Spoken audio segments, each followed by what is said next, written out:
Welcome in to the 29th episode of the Caution Flag Contemplations podcast with your hosts, Casper, D-Watt, JP. We're here on another Monday evening here in the state of Tennessee. It is 76 degrees and cloudy in August. I'm confused.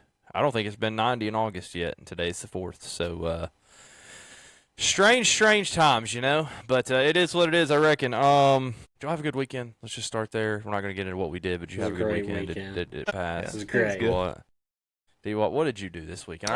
Can I say it again? I'm going to say it went Let's walking. See. Wait, hold on. Let's guess. Walking, pickleball, hey, some yard sale? This weekend, heading across for the yard sale. This weekend? This weekend. Well, then who the hell am I supposed to, ditch my life and go to Florence with? JP's working, and you're trying to go to a damn yard sale. Okay, all right. Logan, it's just me and you, bud. Cool. JP, you came here. I hung out in the garage. Effed my chair up, by the way. Really don't appreciate that. How did I mess your chair up? I don't know. I sat down in it today, and my arms are all kind of out of whack and down on the ground, the floor, and I can't figure it out. And I'm an old man. It makes me crotchety. So I'm crotchety today. It's JP's fault for everybody to know. We went and did a little Bristol action. We played some cards Friday night. That was a good time. Ate some pizza, pretty decent pizza. JP didn't eat pizza because he's late getting off work because he's slow. Yeah, but I'm just not part-time like you two. How many hours did you turn in the last 2 weeks? 160? Something like that. Yeah, we'll go with that. Oh, you had some good news for us.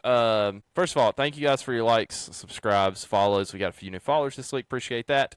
On all of our platforms, you find us on X, TikTok, Instagram, Facebook, YouTube, Spotify. Be sure to find us there. If you're a Georgia Bulldogs fan, you happen to stumble across this, just know that Georgia Bulldogs suck. So I just want to get that out there. We don't like them, and I hope they lose every game this year in the upcoming seasons. But yeah, all right. So me and JP went to the Speedway Classic. So we're gonna talk about the Speedway Classic. We'll give the at the track, and then D Watt's gonna give us the broadcast notes. So, let's see. We showed up there about 2:00. It started raining about 2:02 after we unloaded out the truck. Yep. We were all just kind of standing there, and I was like, well, I guess we're time to start drinking beer. And some chairs. We drank 1 or 2 cold adult beverages. Know what they were? Oh, that's a nice Sprite you're drinking there. Yep. TikTok. But we had a good time. We hung out the fam. I thought it was a good time. I know it was a little sloppy, to say the least. I had to spray everything down when we got back. The back of my truck is still disgusting. But it was definitely a bit muddy and all that. But I still had a good time out there.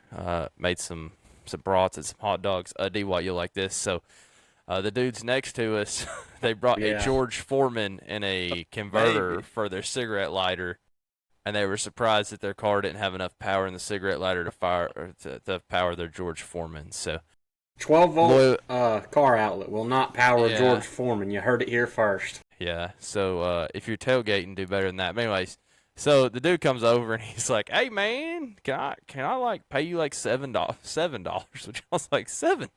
Like, where do we come with 7? But to plug my, my truck's got like a plug, like an outlet in it, and I was like, I mean, you can try it. It didn't do it. I'm pretty sure the fuse is probably blown on that thing anyways from the last time I plugged something in there that I shouldn't have, which was an air pump for an air mattress like last weekend. But anyways, I knew it wasn't going to work, but I just told them they could try it if they wanted to, yada, yada, yada. And I was like, you can use my grill if you want to. I have my little Weber tailgate. So I did borrow them the tailgate, let them borrow it. They did all right. We got a little sketched out on time, though, didn't we, JP? Yeah, it was cutting it close there. I got kind of scared. I was like, I need that by like 3:45, and 3:40, old boy's like plopping some meat down on here for some burgers. And I'm like, 5 minutes, dog. I don't know. But we got it back, ate some burgers. What was the review on the this will be a good TikTok video. What was the review on the jalapeno cheddar? Those jalapeno cheddar brats were absolutely banging. Would definitely do those again. So next time we go to Bristol, we'll hit the jalapeno cheddar and the bacon cheddar. Or the bacon Get cheddar. the combos from Eldora. Those were great. You remember that? D-Watt, you remember the bacon cheddar? Yeah, they're so good. I like them a lot. But yeah, I don't know. It was a good time doing that. We went in, and this is when things really started to spiral out of control. Hey, so first of all, D-Watt, they had the fan zone. Did you see it? Like you saw the rendering. I saw some pictures and videos of it. Yep. So where you go across the road and just walk in. Well, you couldn't do that. You had to go across the road and then go through security to go in the fan zone, which I thought was kind of strange. It's like you had to go through metal detectors and all this. Like you couldn't take a beer in there. So if you wanted a beer in there, you had to buy a beer in there for $14. Couldn't take food, snacks, none of that. So it's basically like the in-stadium rules for the fan zone, which is kind of weird. And then, to be honest with you, I thought the fan zone was going to be pretty cool. It was okay. Mid. Yeah, it was mid. I think, the rain, they didn't have the show cars out. They were all covered. And then Junior's, Cars Tour wrapped car was there on, a Gen 6 Cup car. Yeah, what is that that? was A Gen 6 show car. Yeah. And I was like, everybody's like, oh, this is so cool. And I was That's a car that will never see a track. Yeah, so I didn't really enjoy that part of it. All right, so this is where we get the fun part. So the T-shirt buying situation there. A lot of bad stories about it, so I'm curious to see what I hear. So one, obviously there's a bunch of people there. It was Fanatics had it set up. It was very reminiscent of when they had the tents, kind of. Even though it was more like 3 trailers back to back to back, it reminded me of when the Fanatics had the tents and they had somebody telling you when to go to the next register and all that. And all the merch you could buy from the same people, so they're walking from one end to the other end based off when they got freed up, and I don't know. It was all right, but the selection was kind of mid, in my opinion. There wasn't definitely. Pops was looking for just a plain Speedway Classic shirt, and there was one, and they sold out of it while we were on the way in the line, but it just took forever, dude. I don't know. We were in line for what, 30 minutes, 40 something minutes, something like that. Yeah. I've never waited in line for 30 minutes at Chase Elliott's Hauler, and that's usually the most backed up one out there. So I don't know. It is what it is. They did have some nice hats. As you can see my hat, I'm going to give you a quick preview. They got the checkered flag inside, which is pretty sweet. And then this little TriStar on the button, I think that was a pretty badass move. And then, we got the Jeff Gordon Flame. So thanks, Pop, for the hat. D-White, you want to guess how much this hat cost? $50. 70. Oh, 70. Yeah. Pop's got 2 of those. One for me right there. and one for him. So thanks, Dad. Appreciate it. I like it a lot. I really wasn't, when they released these hats, I actually wasn't that impressed. I got there and saw in person. I saw they looked pretty good. And then when I got to see the checkered on the inside and the TriStar and all that, I was like, man, that's pretty cool. And it's cool to buy it at the game. I mean, that was the one cool thing about the merch. You buy it there, it's a little bit different than ordering it online or whatever. So I don't know. There's a lot of people bought merch, I can tell you that. And they were sold out of them $100 women's hoodies when that rain started falling. I thought JP was going to be on the hook, but he dodged it. So somehow. I don't know. So we get inside. It rains. I sat in the concession line for 45 minutes. It rained.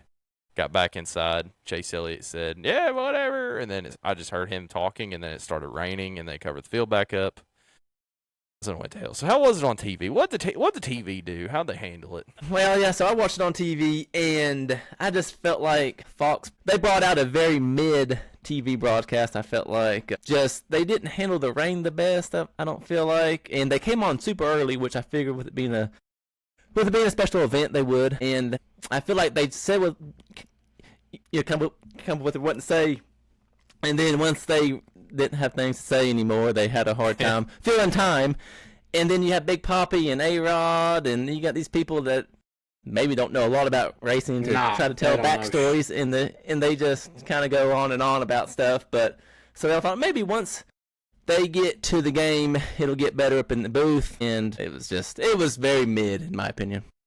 Yeah, I mean, so I felt like I watched the broadcast on Sunday. Obviously, we're getting to the part where it got rained out, but I thought the broadcast Sunday was okay, but it felt kind of like any other baseball game. Couple things that I wanted to point out for highlights that I don't know that you got to see on the broadcast. And I told JP this and Pops this on the way in. I had a list of things that I wanted to see, and they actually knocked all of them out of the park plus one. Number one, they put the drivers in trucks and took around the track. That was really cool. I liked that they had the numbers. Yeah, sorry. Yeah. What did I say, drivers? Yeah. I need to sleep. I hadn't slept in a long time. They took them in there, and they had their numbers on the truck. When we walked in, I was like, yes. They had that. They did a little pit crew thing in the outfield when they came through the gate. I thought that was pretty cool. It's kind of like NASCAR driver intro style. They had a boogity. By God. NASCAR legend. Whenever Michael Waltrip. I was standing next to Dad, and Michael Waltrip comes out there, and they're like, a NASCAR legend, Michael Waltrip. And all the NASCAR fans in the stadium just started laughing. Yeah, exactly. And then he gets up there, and he's like, boogity, let's play ball.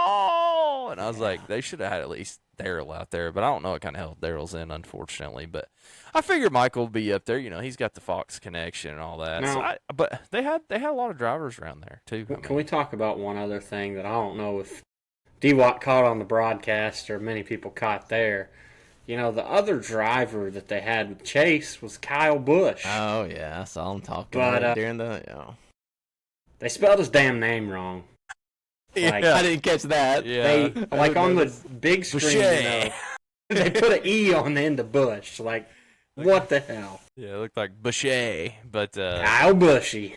Yeah, that's pretty funny. I'm also like, they got Chase in a Braves jersey's natural. He does that on a weekly basis, anyways. He's got a suite and all that, but like, they got Kyle Busch in a Reds uniform. I'm like, Kyle Busch from Las Vegas, Nevada, pulling on the Reds. This makes sense. But Las Vegas will have a baseball team, next year? Year after, something like that? The A's are moving there. They're building the stadium. Yeah. So we'll see. I bet they rename it. We'll see. But yeah, I don't know. I thought it was really cool. Then watching the game Sunday, the home run Corvette, completely awesome. Way better than that pace car at Indianapolis last week. So Chevrolet's redeemed themselves. I thought that was sweet. I did see that thing pull out on the track, like when the game started, that for the few minutes we were up there, and I was like, what are they doing with that? And I didn't know what it was, but I thought that the Corvette with the flag out the window was a cool thing for that. I can confirm Blooper has already finished the first 10 laps of the night race. It was more than 10, dude. He was ripping. He was ripping. That little helmet, like bullpen car, Blooper was absolutely ripping on it, son. And that was pretty wild. He just ripping laps and ripping laps. So that was cool.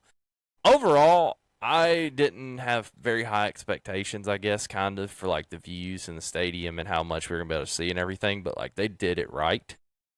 It looked good. Colossus definitely is a key to helping them with any events like that they have in there, so that even though you're not that close, you can see. And you can see, like, they've set it up pretty good. The angles we had, you could see. I know some of those people down the front stretch or back stretch or whatever probably couldn't see that well if they were far enough back towards the corners. But we could see everything other than the pre-game concert, which I don't need to see Tim McGraw or Pitbull. They're both garbage. Just kidding. I like Tim McGraw. Okay, Pitbull's garbage. He left NASCAR, so I don't know why he's in a NASCAR event. I was kind of upset about it. Also, I think he did one song. I don't know if he showed up late or what, but that's kind of weird. The girls were all like, Pitbull! And then he did one song, and I was like, what a loser. Mr. Worldwide is not Mr. Bristol-wide, I guess. I don't know. So... but yeah, they did a really good job inside. The only other things I mentioned, so I was like, nobody's gonna get no balls. Like, pitchers warming up, outfielders warming up. They turn around, throw the balls in the field, and then, like, I'm standing there, I'm like, oh my god, they're about to launch balls out of the bullpen. Sure did, dude. We were on row 20, and they were shooting balls above over us, and I was like, dang, there's no chance. I probably would have struggled to go over the catch fence like the bald guy in the black shirt. Yeah, literally. But them boys in the bullpen just Austin Riley ripped one out of there. I'm pretty sure that's who it was. He had a cover on, so I couldn't see a number. I'm pretty sure he was in there. At one point, ripped one over the fence, and the pitchers and stuff, and like. So that was cool. At least, they gave some balls away, and then, I don't know. I thought overall it was a really cool event. I'd like to see something else in there. I'd like to put a roof on it first, so we don't have to deal with the rain. I think minus the rain, this thing's a 10 out of 10. With the rain, it's probably like a 7 out of 10. For sure. Like, if they could have got good weather, that would have been probably the top 3 sporting events you could ever go to, I think, personally. All that being said, like, I'd say, you dodged a bullet not having a ticket, just for the record. It was exhausting. And, like, we got home the same time we would have got home if they played the game is kind of the sad part, even though we didn't get to watch, but, like, an inning. And then, my other favorite parts, like just how much MLB went full NASCAR with Fox here. Like, we're going to play even though we shouldn't be playing in the rain right now. The bottom half of that first inning, like, the Braves had no chance to make an out because there was like 6 inches of slop on the field. Yeah. Like, is that what it looked like on TV? Yeah. When I was watching it, I was like, all right, this is getting to be unfair. They slung the bat once, and then well, he did that on purpose. I'm pretty sure. I'm pretty sure that was like was it because it was Ellie, wasn't it? No, it was some other guy. It was some other guy. Ellie throws the bat all the time, just for the record. He did that at that game that we went to in Cincinnati, and I just happened to like look at some clips, and he was doing that at other games too. But yeah, I saw Ozzy out there at second base looking like a freaking child out there, like splashing in the puddle, and I was like, huh, I can't see his ankles. They look pretty deep. But they were trying, get it in or whatever, and it just wasn't happening. And then they finally called it, and I was like, all right, let's go. And unfortunately, I knew that was going to be the end because I caught the radar right before we walked back down there, but worked out. We made it out. So didn't get to go back Sunday. It was unfortunate, but, got to watch it. Still had a good time, I think. Hey, that might have been cold at Bristol, but it still was not the freeze your ass off 256 or It whatever was not it was. that, but, brother, I'm telling you, I'm never going back to Bristol without a jacket because I was, I mean it. me and JP were wearing those uniform Chase Elliott shirts, because we were at a NASCAR race, which we hadn't even got those comments yet. But so we were at the NASCAR race, and like they're dry fit, and so we got soaked, and then it got windy. Oh my God, I was shivering. Not gonna lie, it was only like 65 degrees, and I was shivering. I could have cut glass. I'm just saying, but but yeah. All right, here's the thing. So I did take the headsets into the racetrack. Just for you, D-Watt. Me and JP were going to wear them until we got on TV, like standing next to each other. But then it was raining. We never really got them out of the bags. On the way in, like, they kind of left before me because I was trying to finish clean up. It was starting to rain. I was like, y'all go ahead. I'll catch up. They had like 3 kids, And it's like there was these people in the tents at the tailgate area at the Earhart campground, like with a microphone and a camera. And this girl was like, "Oh my God, he's going to a NASCAR race!" Because I had on the Hooters shirt, and I had on I had a bag, not a backpack, but I was wearing it like a backpack with the scanners. And they're like, "What the hell are you doing with that?" And I was like, "I'm going to the race, blah blah blah." And then her husband comes around, he's like, "You got a Hooters shirt? You ever seen any Hooters?" I was like, "Oh wow." Rain delays, Those, just for the record, those were the $500 tailgate spots there in the Earhart campground. Booked out. I was like, you people are stupid. I guess at least they were having fun with it. They had like a whole setup with a speaker and talking to the crowd walking past. So that was funny, but I think JP got some of the same when he walked past. Oh, yeah. And I walked by, and old boy came out with a Tennessee shirt on. He was probably, 10 or 12 beers deep, and said, "You look like you're going to the NASCAR race." Yeah, so I just went full race gear with a Braves hat. I thought it was hilarious. And I have to say, I thought there would be more. There wasn't much. I mean, there was a couple, but really not much. I was kind of disappointed. Yeah, I don't think there's that many crossover fans is kind of what I think. And just from looking at like Facebook and then watching how people parked, I could kind of tell that people that were there hadn't been there much. So anybody that needs to go back to Bristol for another event like this, call your boy Casper. If you know me at all, I will give you some help on parking because I watched some of y'all walking an extra 3 miles for no reason or pay an extra $40 for no reason. So just call me, I'll help you out. But I don't know, it was cool.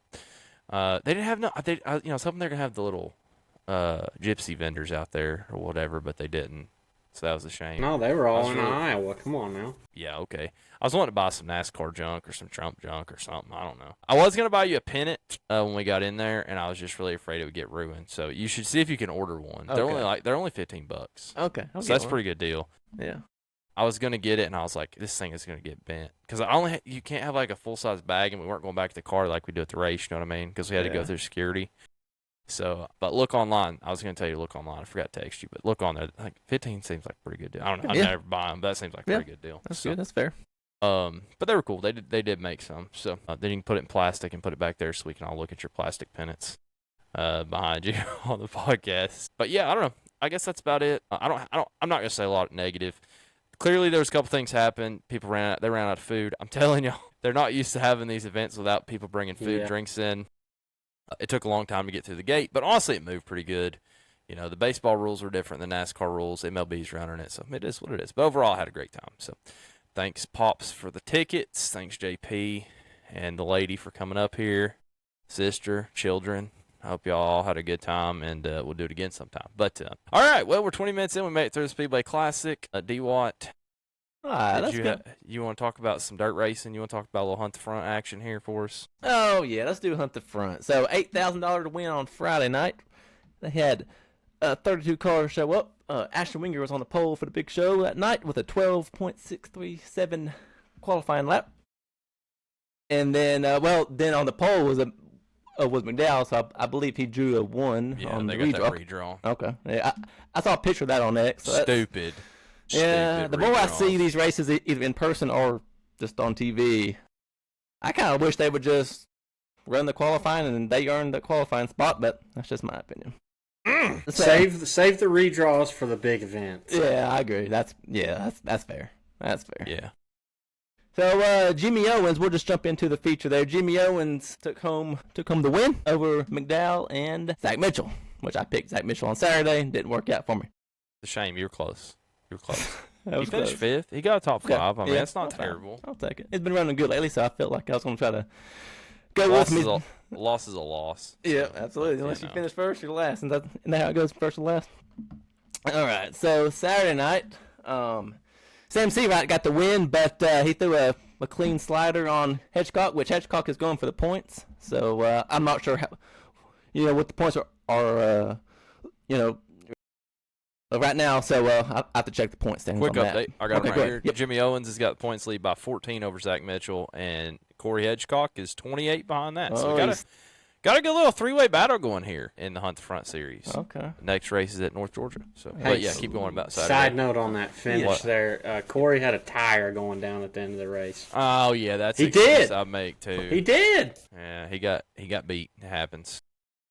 So yeah, but Owens broke with 21 to go. It looks like, and Seawright passed with the 5 to go past Hedgecock. So I don't mind seeing Seawright do. He's been doing better lately. Last few weeks at least, he's been picking it up. So I've been hearing his name more often. Yeah, If you hear their name, they're doing well. They're winning. he's one of them guys. Like he's turned into like he's either gonna break or win. Pretty much. Yeah. I mean, do you agree, JP? I feel I would like say over he's the last 2 to trending 3 towards years, that he's way. gone from like trying real hard and not getting a lot done to like trying real hard and either getting it done or kind of.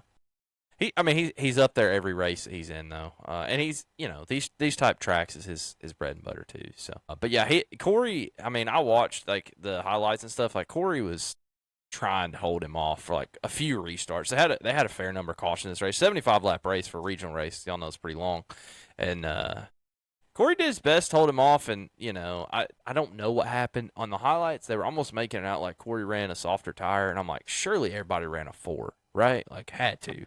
On a 75 lap race. He did have a right rear start going down, so. Yeah, but he held on to second, and Dale McDowell finished third.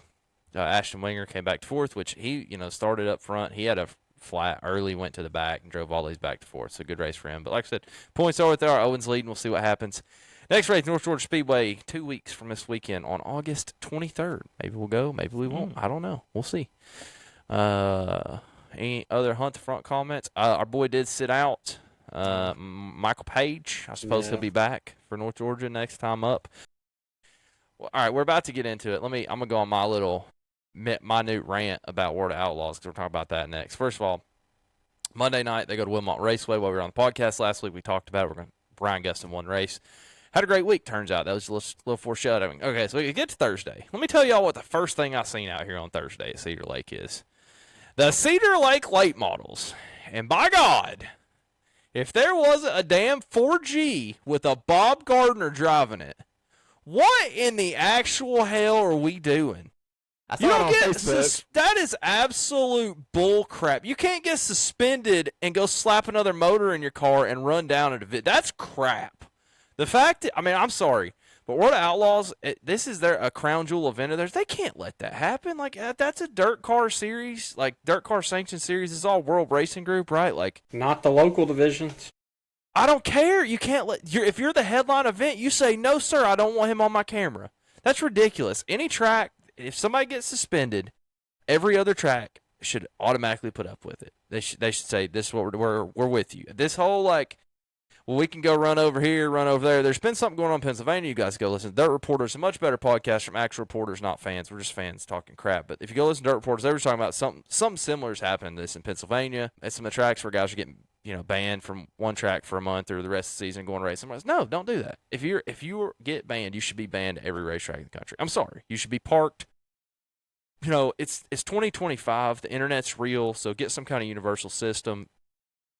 Cedar Lake knew that Bob Gardner got suspended, so don't let him race. I'm sorry, you gotta do something about it. It's stupid. It's completely stupid. If the guy's trying to make a living or whatever, I don't know. I don't think he is, but if he is, it is. I get his point, but don't do stupid stuff. I'm sorry. It's weak sauce to me. That's my rant. All right, Thursday, prelim night. Anybody watch this race other than me? I know did y'all were not. busy. I'm just gonna tell y'all this is the best race of the weekend, and this is something I've noticed as a trend here at some of these big races. Like these opening races are better. Not, everybody's cars aren't all equal yet. They haven't been there for 4 days. They don't got them tuned in. The track isn't going to be as trash as it is in 100 laps. This is a good race. Ends up spinning on lap 1 by himself after starting like on the pole. He might not have been blaming. He could have been outside front, but he was one of the two. He 1-2 on the redraw. Spins on the first lap. Nobody touched him. So single car spin. Word outlaws you go to the back if it's on lap 1, and then they do a complete restart from there. But so that was tough for him. He had to go to the back. Hate that. T-Mac and O'Neal end up getting together. They have like a caution with 2 to go, and T-Mac gets in the side of the 71 and somehow saves it. 71 wasn't able to hold on to it, and at that point it's pretty over. T-Mac gets the win. But I mean, it was actually a good race, I would say, for the whole. I think it was 30 lap feature, so pretty much for the whole 30 laps, 53 cars showed up. It was a good race. So I thought it was better than what was going on for the rest of the week. Friday prelims, I didn't get to watch it straight up. We're not going to tell anybody here. Me and JP were kind of watching it while we were playing Rook, getting that big dub Yes, like sir. we do. Sorry, fam, but y'all suck. We're better than you do. It is what it is. Yeah, our house, we play this card game called Rook. We play without the bird, and it's called Rook, but we play without the rooks. Yeah. So everybody knows. But we did get the win in that. But anyways, while we were getting the win in that, I did notice they were having a dash, like top 6 dash.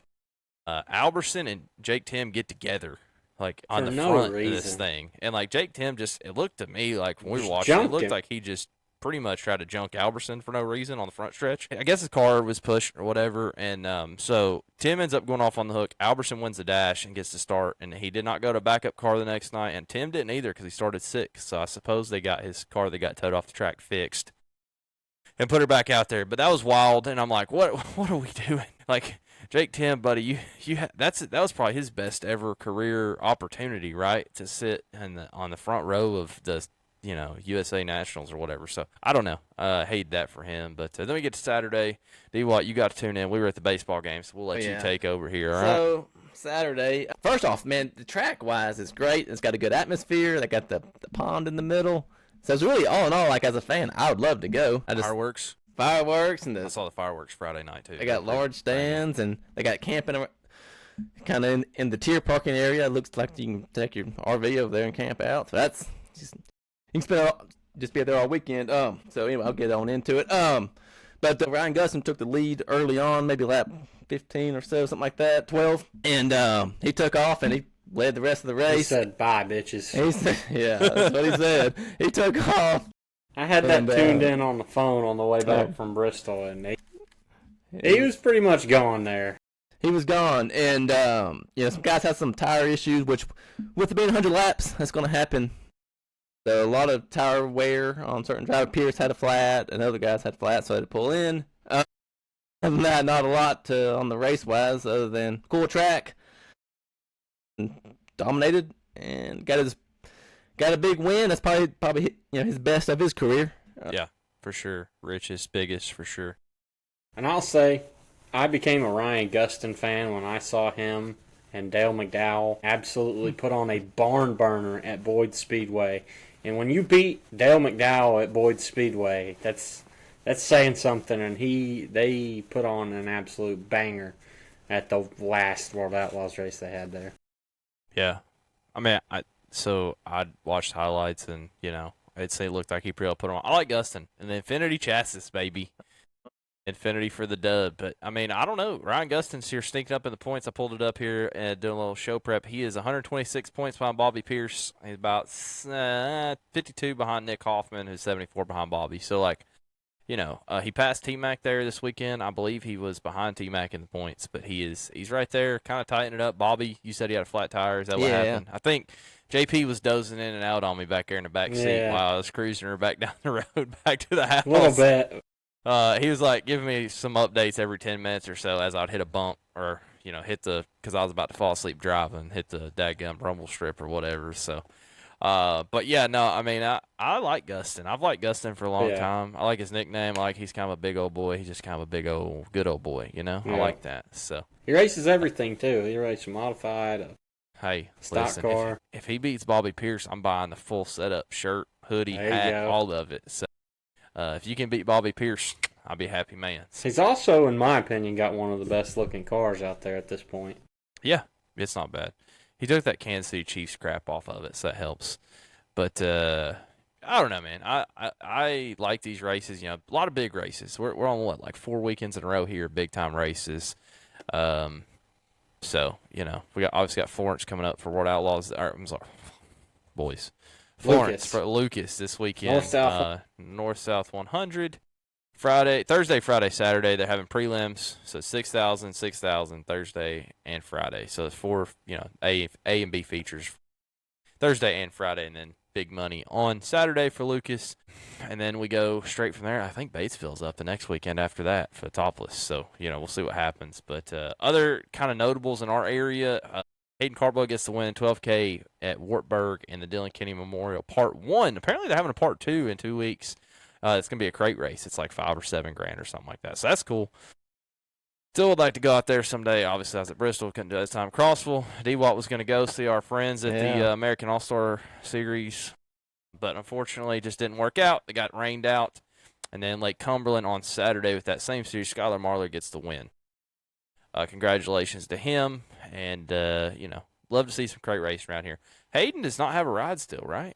He's been bouncing back and forth between a bunch of cars. He's driven a bunch of cars a couple of times. That Ford car that he won in at Wartburg, he's driven a couple of times before. And that's a sportsman car. He raced that at I-75 a couple times, I think. Yeah. He's been in the back end. He raced the CVR car last week and been in some other stuff. This is a Sammy Russell Motorsports CVR. So thank you, Sammy Russell, putting our boy Hayden Carblow in the seat. We like to watch him race. Anybody out there, give the kid a shot. He seems like a pretty good driver. He does wreck some stuff every once in a while, but that's because he's trying and it happens, But I don't know. It's a good race. It's cool. And he did beat Dylan Kennedy's brother. Drew Kennedy finished second in this race, so I'm sure that was a big deal for him. They're up there from that area, so I believe they're from Sunbright, so good to see that, him get a good finish. Good car count, too. 30 cars show up for the, limited race. You go through these names, Jed Emmer, Anthony White Jr., Joel's favorite, JP. Sorry. Old dirty white boy. Yeah. Chase King, Barrett Lowe, Rusty Ballinger. All the good guys. We got like 14 Courtneys in the field. I see a John Owen be down there. So Mike Weeks, Jason Trammell. So, this is basically the same thing as Topless Outlaws. Essentially, and those boys know how to put on a show, and they do straight up. We talk about it on here all the time. I'm glad they had a good race up there. I would like to make it to that race one year. Like that's something I'd like to go to, and I think there's a chance I can make it to that second one on the August 23rd.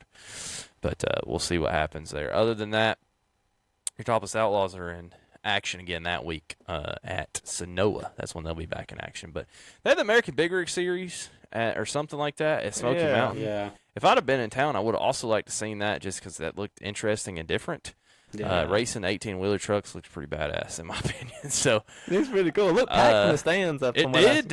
What I saw. Like I think they sold out the tier parking ahead of time and stuff. So something different. Yeah. Gotta support local. Like I said, coming up this weekend, we have pretty much, like I said, Lucas is going to be at Florence. That'll be a huge show. Car counts in the 50s, I would assume. And I don't think there's really much there's no Hunt the Front or anything like that.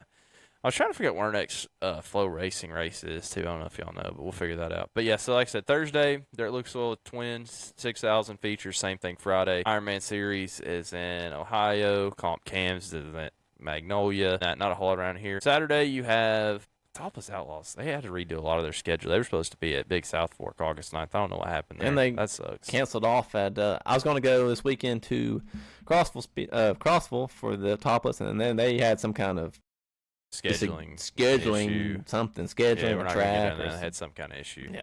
But other than that, you got UCRA is at Tazewell for 3,000 wins. That's great. The All-Stars that we talked about you were going to go to this week, they're at Blue Ridge, Sugar Creek at Blue Ridge. So maybe you can make it down there. Do you want? You're going to that dadgum yard sale. What a punk. But so we'll see what happens. Other than that, after that, we get back into a little bit of big-time action. Like we said, Lucas goes out to Batesville for the Topless, and then, have some big races there that week out in Iowa for World Outlaws, too. So they're kind of going against each other, which is a shame. Didn't you say that's your favorite race, JP? Yes, that is my favorite Crown Jewel. I think that's kind of crap that they're running World Outlaws against that. I don't know if they've always done that. I think they have, but that just kind of sucks. So, but other than that, y'all be sure to watch some dirt race this weekend. Check them out up there, Union, Kentucky, Florence Motor Speedway. I'd love to go. Probably watch it from the house. Maybe I'll smoke a brisket. We'll see. But all right, other than that, moving on to the asphalt NASCAR. We got a lot to say here, I'm sure. I'm going to do Xfinity. I'll let D-Watt have the cup race, and then JP's got like 16 rants. He texted us at about 3:30 today and said that he could rant for an hour. So this podcast is going to be 3 hours long. I could probably go for more than an hour, just being honest, but I'll try to keep it concise. Yeah, thanks. We appreciate that. And I'm just kidding. I want you to get it out. If you got some feelings on your chest, that's what we're here for.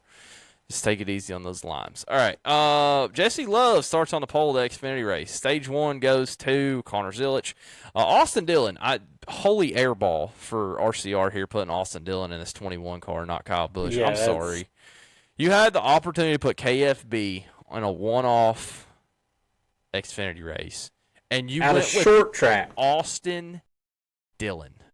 Sorry, Austin. I like you and all, but, I mean, that's ridiculous. That's the dumbest thing I've probably ever heard. I don't know. Maybe Bennett Transportation wanted Austin. I have no idea. Maybe Austin wanted seat time. If you don't put Kyle Busch in an Xfinity car when you have the opportunity, you're an idiot. That's all I got to say. Connor Zilich wins Stage 1. Ross Chastain wins Stage 2. Then we get to Stage 3, and she starts cranking up a little bit here. Corey Day, Dean Thompson. So, like, did y'all see any of this incident?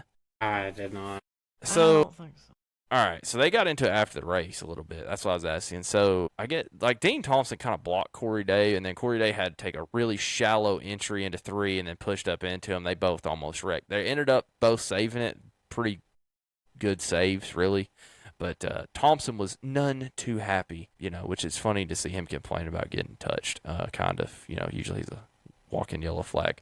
So I don't know. But anyways, then Daniel Dye is right front. They can't.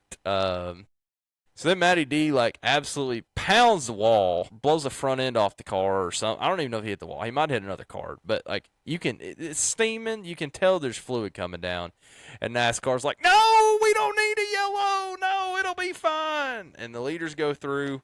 Gets kind of sketchy. And then Brandon Jones ends up coming through there in a 20 and ends up spinning out on the oil. And it's like, the broadcast is like, why is there no caution? Why is there no caution? There should be a caution. There should be a call, Parker or whatever. And so that was pretty dumb on NASCAR's part. You got to do better than that. I mean, safety matters. So that happened. They ended up having the restart. And y'all's boy, Sam Mayer, that you've been picking every week for the last 6 months, gets the win, and nobody picked him. Finally. So congratulations. The one and nobody picks him.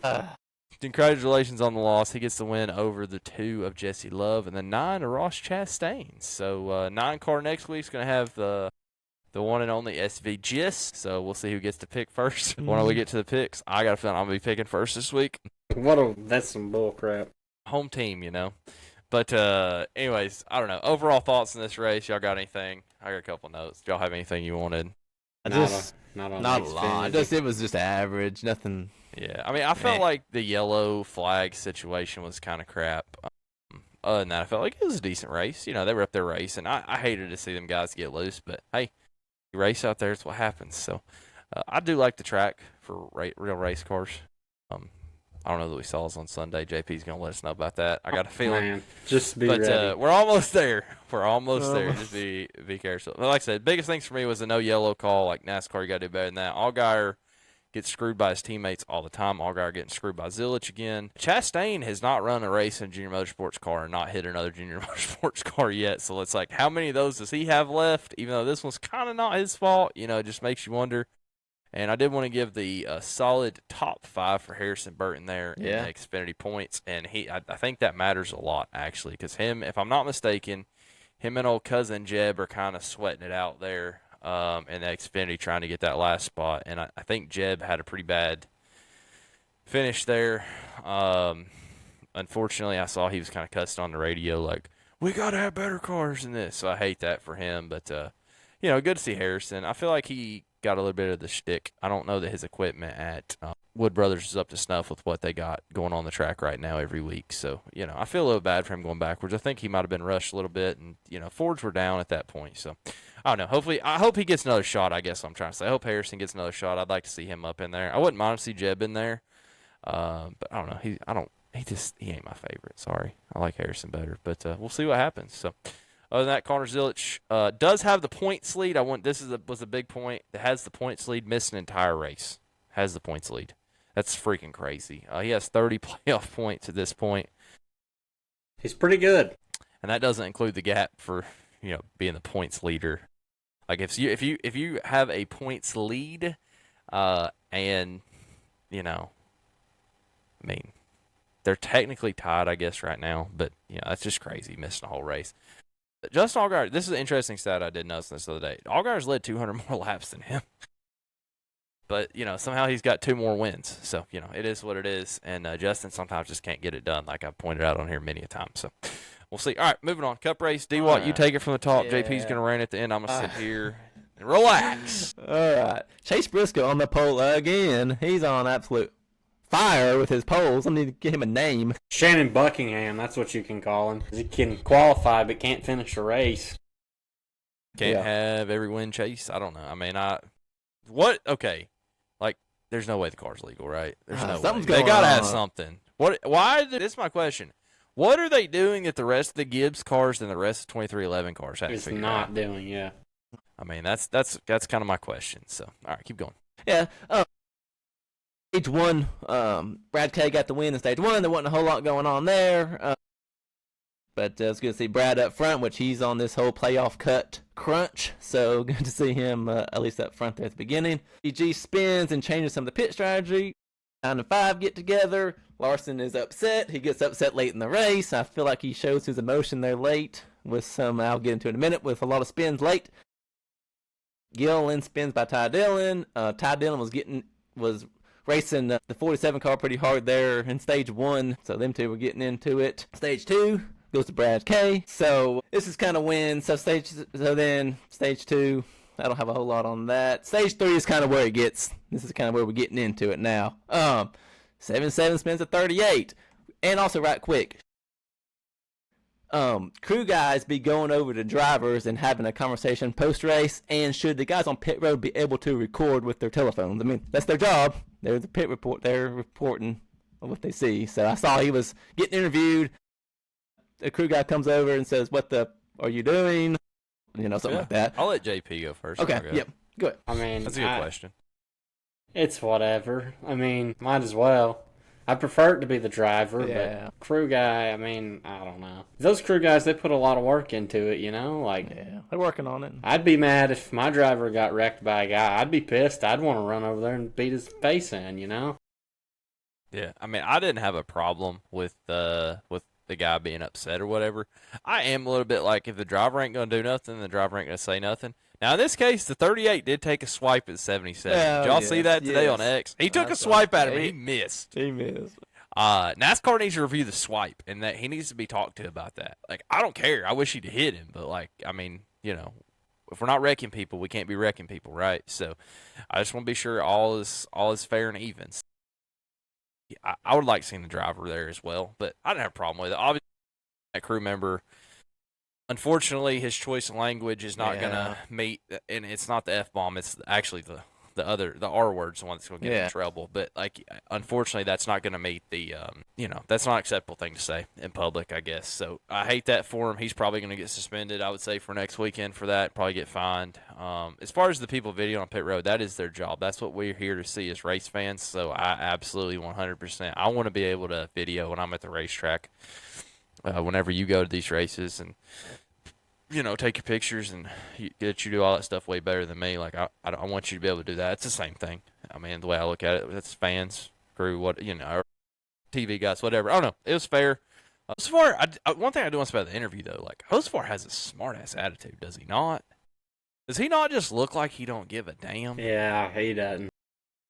And that he's gonna have to watch that, because that was my biggest thing in that interview, knowing he wrecked that guy, just his the goofy ass freaking Tom Cruise sunglasses on, kick back, well, I mean, it's gonna happen. You're gonna get wrecked too. It's coming, buddy. And I think 38-77 won. I mean, he does. So let's see it. So we're coming to Watkins Glen. You should have a good chance this weekend. So get it done. If you don't get it done, don't bitch.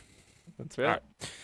Pick back up. You can talk about your boy Chase Briscoe wrecking half the field now. Yeah, 19 spins to 43 after Bubba slips on the front. That was And kind of on then- Bubba. That was kind Yeah. of on Bubba, Yeah. just to be fair. But, yeah. So this one was interesting. So the 19 spins to 45, which spins to 20. So it looked like 19 got in there and got loose like a lot of the other guys did and just pinball effect and Yeah. just 20 got the bat in the stick. But, I mean, nothing intentional, but that's something that we saw a lot here in Stage 3. A lot of these spins. G spins again. And at the end, it's just my thought on this whole fuel mileage deal that we've seen this week and in the weeks past. Aaron saves a lot of gas, and they kept saying save, save, save. And he was, had a good lead, and the 19 couldn't quite get close enough. His car was falling off with tires and whatnot, so he couldn't put pressure to make him run out of gas. And then Brad was coming, and I was hoping Brad would get the win, but then his tires were falling off. The 24 was able to just save, and he was probably going so slow and getting passed by lap cars. And I mean, you gotta do what you gotta do to win. But as a fan, I'd rather see a little closer battle than the leader just saving and just inching across the line, which he had, gas to do his burnout. But just at the end, it was just like, is that what you want to see as a fan? This is 3 in a row now, just for the record on the fuel mileage. Okay. JP's about to light it up. You set him up better, but I mean, like, it's one of those things where, like, unfortunately, this is the box that they're put in.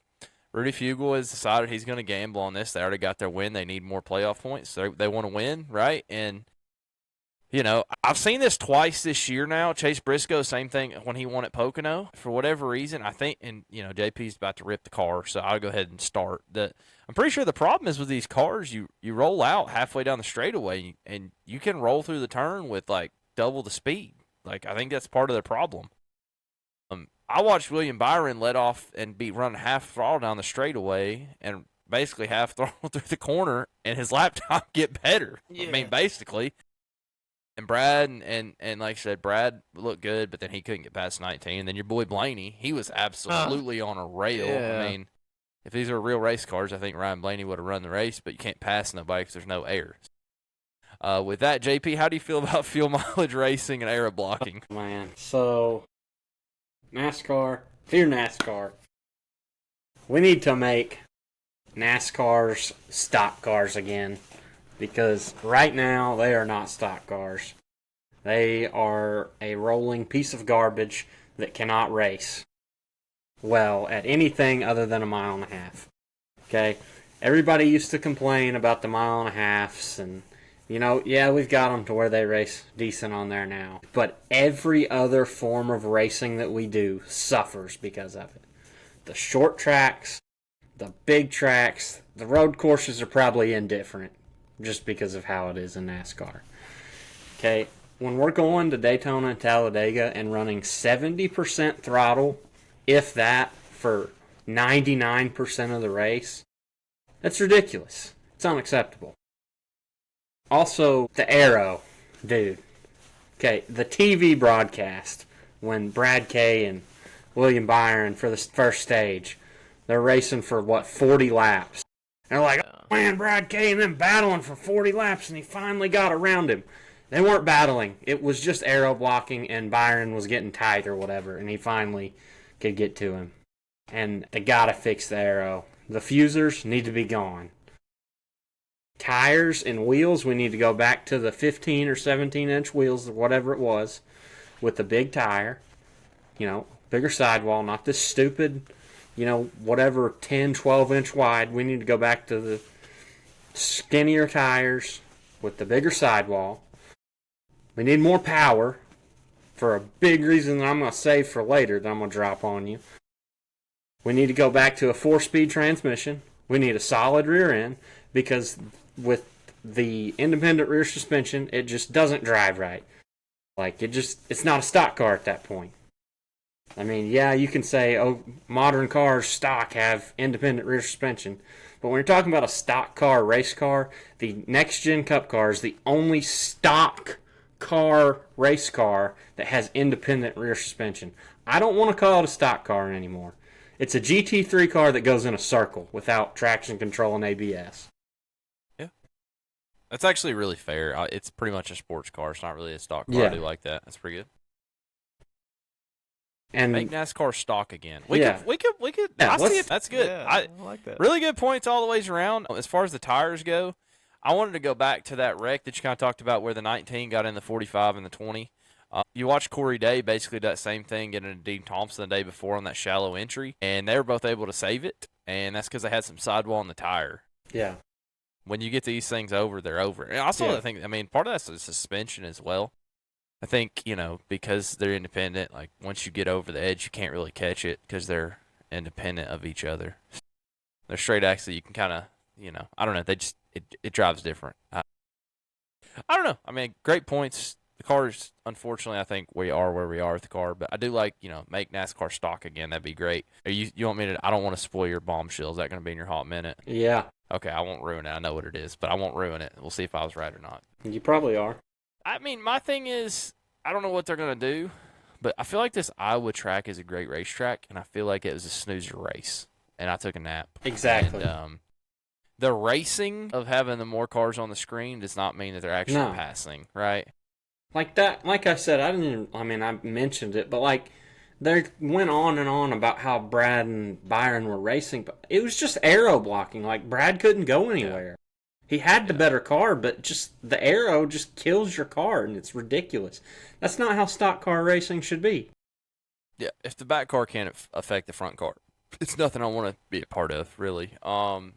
The one thing I wanted to say is like about Brad and Byron. I forgot about this back in the first stage when Brad took the lead, which D-White, you'll be proud. I found myself pulling for Brad Keselowski. I was too. Like I want to see Brad back in victory lane, but like they went to commercial for that pass. Yeah, that's just. It was like they came back and really Byron just kind of made a mistake. I think his car was going away. He made a mistake and Brad got under him. That's all it takes, but that's what it takes.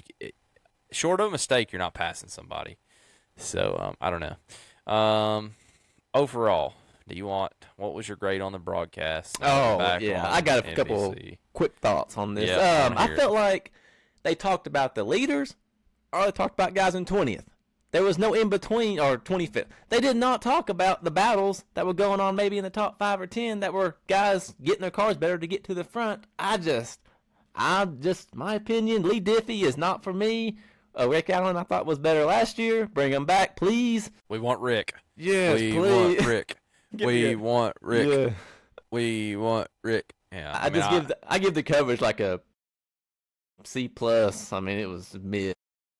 Yeah, I mean, I try not to judge broadcast too hard. I'm a race fan, so like I can keep up with a race regardless, and y'all can too. But like, I don't know. Lee Diffie's whatever. If I hear him say Toyota one more time, he says Toyota with an R at the end, but it's not redneck, which is hilarious. It's not as bad as Jeff Burton. Oh, William Byron. Yeah. Spelled W-E. Hey, don't be talking about my Virginia boys like that. Good Lord. But, I mean, so, like, seriously, like, I think you had some good points on, like, the battles and stuff that they were kind of not covering. Like, first of all, there wasn't that many because of what JP just talked about. But, like, I think Dale Jr. is underrated as a broadcaster. And I think that a lot of it has to do with how much effort he puts into it. And then he brings his racing knowledge into it. And he says there's going to be a battle here and there's going to be a battle there. If you listen to his podcast, he talks about this from time to time. And I think that helps the broadcast that we've just seen on Fox and Prime and TNT. It was a fine broadcast. Lee Diffie's he's a good guy. I like him. I like his voice. I like him as an announcer. For some reason, I just don't like it for NASCAR. I love him for the Olympics. I loved him for IndyCar, anything, Rolex, all that. But for whatever reason, it's not NASCAR. I'd love to see Rick Allen back. I think it's bullcrap that he kind of got the boot for Lee Diffie, and I think they did him pretty dirty. I don't know if you guys ever listened to his podcast on the Junior Download last year, but he got did kind of dirty. I wouldn't mind seeing Alan Bestwick back. He's just up there announcing the track at Indy, which I got to hear when we went to Indy 500.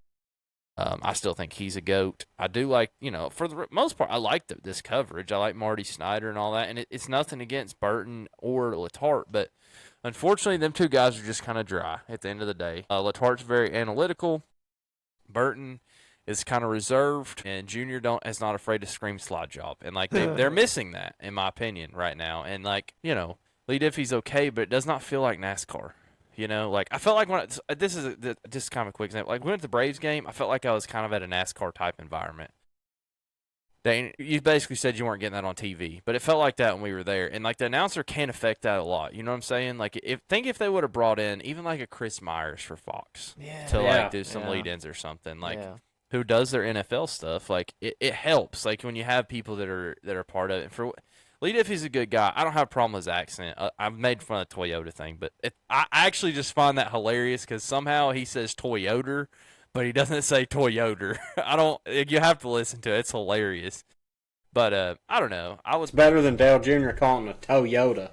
So. I would like to see Rick Allen, and I miss Dale Jr. in the booth. And Dale Jr. is a national treasure, and he's one of those guys that, like, when he raced, I was the first one to be like, he ain't that good of a driver.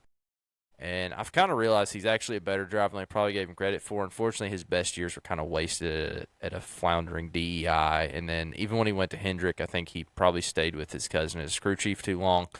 But I respect that because that was his family. That's what he wanted. It's like I have some respect for that situation as well. So I don't know. I hate it, but hopefully they can figure something out. Hopefully it'll grow on me. Hate to dump all over NBC and USA, but we need a little something, right? They need a little something extra. So I don't know. All right, no tire wear, no passing. JP got that covered for us, I'd say. Yeah. Playoff discussions. We got 3 races left till we get in here. Watkins Glen this weekend. Then we got Richmond and Daytona. And I'm just going to tell y'all, we might have 3 new ones. Obviously, SVG's the favorite this weekend.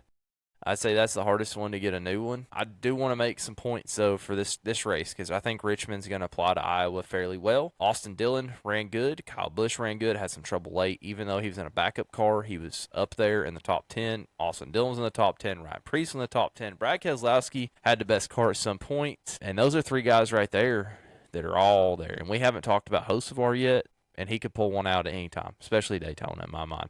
Daytona, you could even get a Todd Gilliland. Anybody at Daytona. So, I don't know. I feel like Richmond's kind of back on the table for a new winner. And given what I've seen out of Preece and Keselowski, I think both of them are going to be put up strong races. So, we'll see what happens there. And like I said, this weekend going to Watkins Glen, we're about to make our picks. We'll see what happens. I'm going to give D-Watt the first pick since he is the farthest behind. We're still 10, Set 11, him up for all the layups 4. here. Baby. So here's the deal. So we're going to pick, this for the record, nobody got anything right last week other than the Braves bonus, which we all picked. So that's basically like nothing. That was just a waste of our time. So I was glad the Braves got the win. Just want to point that out. Thanks, Snit, for getting that done. Hey. Braves are obviously not having, whoa, who's messing with my stuff? Was that me somehow? I don't know. That was sketchy. Y'all gonna have to let me fix my page here. But at least he's messing with the Reds. And I talked to Pops yesterday, and he said, "Hey, listen, we may not can make it, but let's ruin it for somebody else." By God. Yeah. And the Reds are making a run, and we just put them on notice. So they're about 3.5 games, I think, behind the Padres. So let's go anybody but the Reds, I guess. I don't know. Hey, shout out to sister. Eli White having the only 2 MLB home runs in the state of Tennessee. Heck yeah, dude! Wasn't that awesome? I mean, Eli White, game of his career, just for the record. I like that guy. Obviously, playing for the injured Ronald Acuna, hit 2 home runs, 4 RBIs, scored all the runs for the Braves. Just absolutely getting it done, getting the home run car out there. I bet he wishes he could play at Bristol every day for the rest of his career. That was good to see for him for sure, and we'll see what happens. I don't know. All right, we're gonna pick Cup, Xfinity, and a wild card. D-Watt's going to be first. He's probably going to pick an SVG. Can I say it? SVG. Which one, though? Which one are you taking? SVG is Sunday. in the Sunday. Sunday Cup race. Well, that's the one I actually feel less confident about. So I'm glad you took that one. So I'm going to go next because JP's leading. So that means he's last. So I'm going to go with this is going to be a tough one. I'm going to take SVG Saturday in the 9. Since y'all are taking some layups, I'm going to go with my wild card first. Okay. Give me the number 11 machine for the North-South 100. Josh Rice, getting it done. That's a good hometown hero, baby. Listen, if Josh Rice wins the race at, bro, if he wins at Florence, that place will come absolutely. That place might be burned down. Glued. I like it, but if that's going to happen, he's won there before. If that's going to happen, he's won Lucas race there before. That's going to happen. I'm going to need to go, and I don't need to take my kid because I need to drink beer in the infield with everybody else for the remaining nighttime hours until the sun comes up. So that'd be awesome. So I like that pick. Awesome pick. I hope he gets it done. All right, D-Watt, you're up again. Right. Man, I'll take another one. Connor Zilic, Saturday at Watkins Glen. That's a tough one. Proud of you there. So D-Watt's on the 88 Saturday and Sunday. I like that. Sunday. I'm going to go with a different angle here. I got two. It's not going to be Allmendinger. No. I'm sorry. All these people talking about AJ Allmendinger. It's not going to be Allmendinger, unfortunately. I'm going to do it. Give me engine number 9. I'm going to go for the 9 to get 2 wins this week. Pick. I think That's what I was Chase going for. He's been right there behind him. I'm going to go ahead and make it. This is an extra bold prediction from Casper. Zilic and SVG take each other out Saturday and Sunday. Mark Wow. it down now, both days. I'm going to mark that down. All right. JP. Oh, man. Well, I guess I'll go for Xfinity. Give me the 11 machine. Michael McDowell. Well, that's a good pick. It's a good pick, especially if those two take each other out like I talked about. So, all right. D-Watt, you got one more. What's your wild card here, big Wild dog? card. Let's go with Lane Riggs at Watkins Glen. Lane Riggs. That ain't going to happen. I don't know why you picked that. That is like the worst pick I've ever heard. Didn't he win the last road course they were just at? I don't Canadian know. Tire Motorsports Park? Pretty sure. I No, don't Corey know. Haim. No. No, Corey Haim whooped him. Yeah. They're going to have live pit stops, I guess, this time. So that's probably a help for you. I'll go wild card here. This is going to be a really hard pit. Give me the 45 truck of Connor Zilic. Thanks, JP, for the help on that one. At Watkins Glen on Friday night at 5 o'clock. I hope they get that baby in before the sun goes down. JP, you get your last one, your cut pick. Go ahead, say 71. We're here for it. No. 19? Give me the number 5 machine. Baby, Kyle Larson. Listen, I'm just telling you, I heard Kyle Larson fired up on the radio for the first time in a while. That's a good sign of life over there in the 5 camp. And he will get her straightened back out at some point, you know. Hendrick hadn't had a great summer. I don't know if y'all heard, but Chad Canales kind of talked about that after the race. And I agree, they really hadn't had that hot of a summer, unfortunately. So we'll see what happens there. I'd like to point out my picks is 9, 9, and 45, which 4 plus 5 equals 9. So I'm 9, 9, 9, triple nines all the way, baby. I'm going to go buy a lottery ticket, number 9, $9. We'll see what happens. But anyways, that brings us to the 1 hot minute. Would either of y'all like to go first, or do you want me to sign it out? Oh, Ow. man. It don't matter. Daniel can go first. I'll go ahead and go. I got one this week. I've been first. slacking. Tear it last up, few- son. All We're right. here for it. Something different that we don't talk about, and maybe some didn't see, but the throwback weekend at Hickory. I thought it was cool. Like, I wasn't a big fan of it when Cup does it but I don't know, something different for me. I like some of the schemes. I thought they really turned out good. I thought like most drivers chose to do it, and it was some good paying races. I like to see the money they were passing out for the Cars Tour. Got rained out Saturday, but they ran them Sunday. So that was my hot minute. I like the throwback schemes. I like it. One thing I really like about throwback schemes, since you pointed out, is that like they actually had like the numbers and everything. Yeah. They went full out. It was Yeah. pretty awesome. That's I what don't know. happens. I don't know who whenever it was, Daddy's but paying somebody for the had the car. old black and silver 24 car. You know? Son. Yeah, like the Pepsi one. Yeah. I saw that too. That was pretty cool. That's pretty cool. All right, JP, you're up. All right, I got 2 hot minutes. We'll go with the lighthearted, easy one here. I know this is both. a NASCAR dirt racing podcast, but we need to start a petition to get old Charles Leclerc out of Ferrari because they screw him every race that he has a chance to win with some stupid strategy. End of that 1 hot minute. Time to start the real 1 hot minute.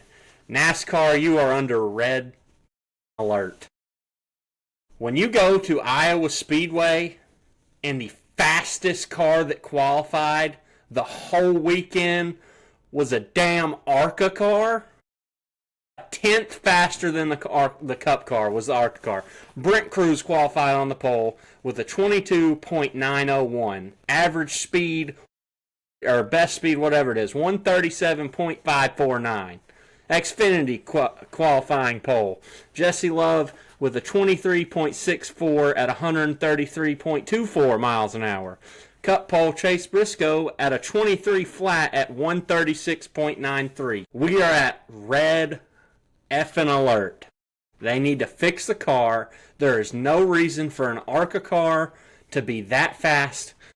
I don't care that it's, barely faster.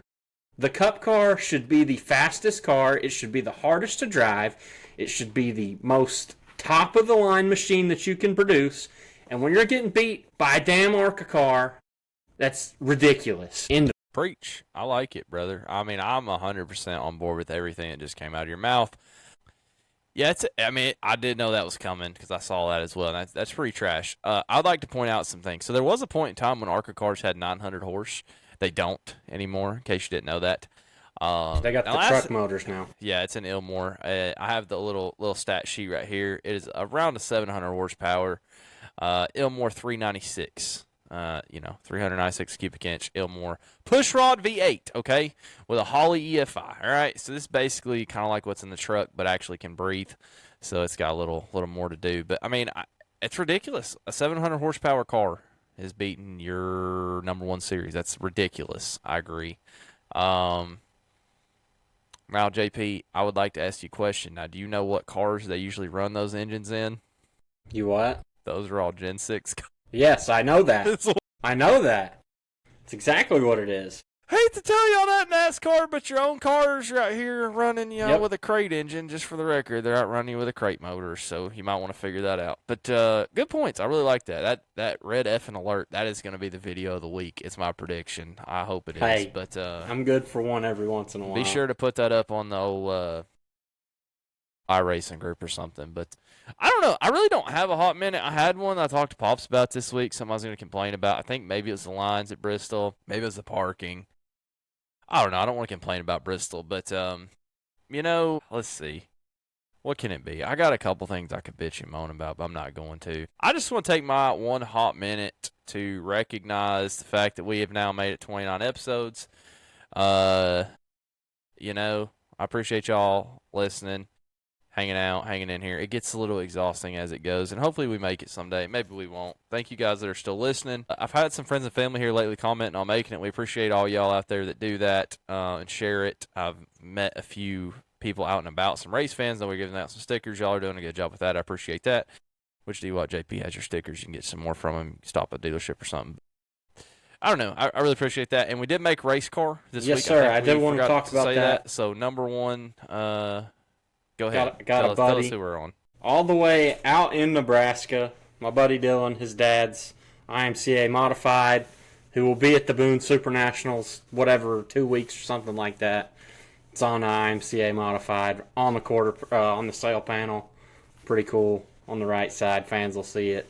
That's awesome. So we appreciate you, Mr. Dylan's dad. Anybody else that wants a sticker on the car, you're more than welcome to get one. We will get those to you 100%. Anybody wants a sticker, let us know. We're out here trying to get people listening, like, subscribe, share. D-Watt's doing a great job running the more informational stuff. So if you guys need your news updates, schedules, times, networks, be sure to check out the Facebook and all that. He's doing a really good job getting that stuff posted up for us. I'm more over here just like making some crazy ass videos. Like I posted a video of my kid running around at Bristol. On that one hot minute. Here it is. My wife pouring a beer. Right in my mouth on Saturday. That was a good time, Bristol. Love you, babe. Had a good time. And I don't know. I had a great time this weekend. Looking forward to some more racing. I'm looking forward to sleeping. I don't know if y'all know this. I haven't been to bed before midnight in 8 days, and that's just not how I live my life. So hopefully I can go to bed tonight. But thank y'all for listening. It's been a good one. Y'all going to watch some racing this week. Tune in on Flow. Tune in on TNT, CW, and Fox because NASCAR's on 3 networks, which makes a lot of sense. And we'll be there to watch it. Chase Elliott's going to win. Mark it down. Y'all got anything for the road? I was going to pick Chase until you picked him for me, so. You're welcome. I agree with you on that. It's where he got his first win, and that's where he's going to get his last win this weekend. He's going to have to retire. Whoa, easy now. Easy. Ew. Carson Osafar, maybe? I don't know. Kelly, maybe. Nah. Probably not. We'll see what happens. But other than that, all right, it's been a good episode. Thank y'all for listening. Y'all go watch some baseball, watch some NASCAR. We talked about baseball for way too long. This is the baddest ass hat I've ever purchased. Appreciate y'all for listening. We'll catch you on the next one. And go buy you one of these new awesome orange Jonathan Davenport shirts I got right here, okay? Orange. If I go to Florence, y'all will be able to see me on Flow because I'm going to sit on the back stretch. All right, see you, bye. Hammer down! Hammer down. Don't spend too much running on dirt racing, folks. JP told on me this weekend. That's ridiculous. No, I didn't. Ridiculous. You told on me. You told on me.